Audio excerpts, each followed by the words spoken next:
Pemirsa, keluarga besar Geria Agung Braban, Desa Daupuri Kau, Denpasar, Selasa 3 Februari 2025 siang menggelar puncak upacara pelebon bagi mendiang Ida Pandita Empu Nabe Daksa Merta Yoga yang berpulang pada Senin 20 Januari 2025 lalu. Pelebon bagi almarhum Ida Pandita Empu Nabe Daksa Merta Yoga dilaksanakan di Tegal Suci, Banjar Beraban, Desa Adat Denpasar dengan menggunakan pemereman atau wadah berbentuk padma serta petulangan lembu putih tanduk emas.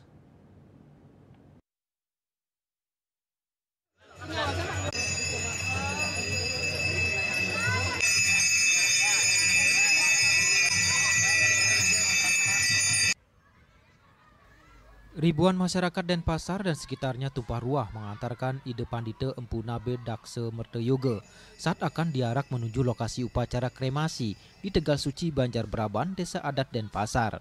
Ribuan pelayat ini terdiri dari keluarga besar Geria Agung Braban, puluhan pinandita dan pemangku, serta masyarakat umum.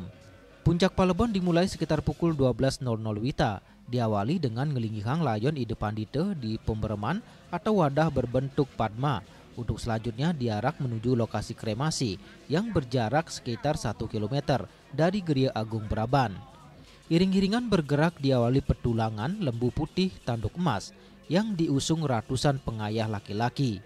Menurut salah satu putra almarhum Nyoman Kenak, Geria Agung Braban juga telah melakukan rangkaian upacara lainnya sejak beberapa hari sebelum puncak Palebon. Oh, iya, terima kasih. Ini rangkaian dari upacara Palebon itu Pandita Empu Nabe. Itu ya, yang rangkaian acaranya sudah dimulai dari tilam kemarin kan, upacara melelet, terus Narpana Agung. Selanjutnya setiap hari diadakan Narpana Saji sampai terakhir yaitu upacara Nanginin Ngutang Pring. Nah, tadi pagi sudah itu bumi sudah di sini di tempat areal ini mensucikan areal ini yang memang sudah suci. Selanjutnya melaspas pemereman dan petulangan. Hari ini pelebon, pembakaran, lagi mereka galih akan dihanyut nanti di Segara yang merupakan sumber dari segala sumber kehidupan, yaitu sumber mata air. Ida Pandita Empu Jaya Acarya Nanda dari Geria Mumpul Sari Serongga Gianyar ditemui di lokasi upacara mengatakan almarhum Ida Pandita Empu Nabe Daksa Merta Yoga merupakan sosok yang reformis dan merupakan salah satu nabe wastra saat beliau akan munggah menjadi sulingge.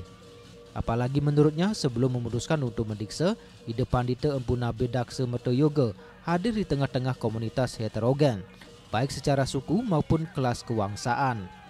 Almarhum juga dinilai sebagai sosok pejuang di Pasemotonan Pasek dengan menduduki posisi sebagai Ketua Majelis Luhur, yaitu jabatan pimpinan Sulinggih di Pasemotonan warga Pasek. Beliau adalah salah satu nabe saya di Manawanggo Guru. Beliau berposisi sebagai nabe waktre saya ketika saya munggah jadi Sulinggih. Kalau kita berbicara masalah sosok beliau sangat reformis. Karena kita tahu bahwa beliau kan hadir, keberadaan beliau ada di tengah komunitas yang heterogen. Heterogen secara suku dan heterogen secara kelas kewangsaan. Karena beliau kan ada juga di sekitar para sulinggih-sulinggih dari warga lain. Jadi beliau berani mengambil satu keputusan untuk mendikse, ya. Nah, jadi beliau salah satu pejuang lah di Pasemotonan Pasek, dan selama 10 tahun beliau menduduki posisi sebagai Ketua Majelis Luhur. Jadi beliau itu adalah pimpinan Sulinggih di Pasemotonan wargi Pasek, itu adalah Majelis Luhur. Jadi demikian ya. Seperti diketahui ayahanda dari Ketua Pengurus Harian PHDI Provinsi Bali Nyoman Kenak lebar Senin 20 Januari 2025 pukul 7.30 WITA. Ketika tengah dirawat di RSUP Prof. Ngurah Denpasar.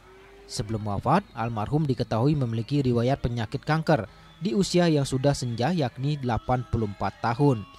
Ida Pandita meninggalkan seorang istri, 6 anak, 13 cucu, dan 5 cicit.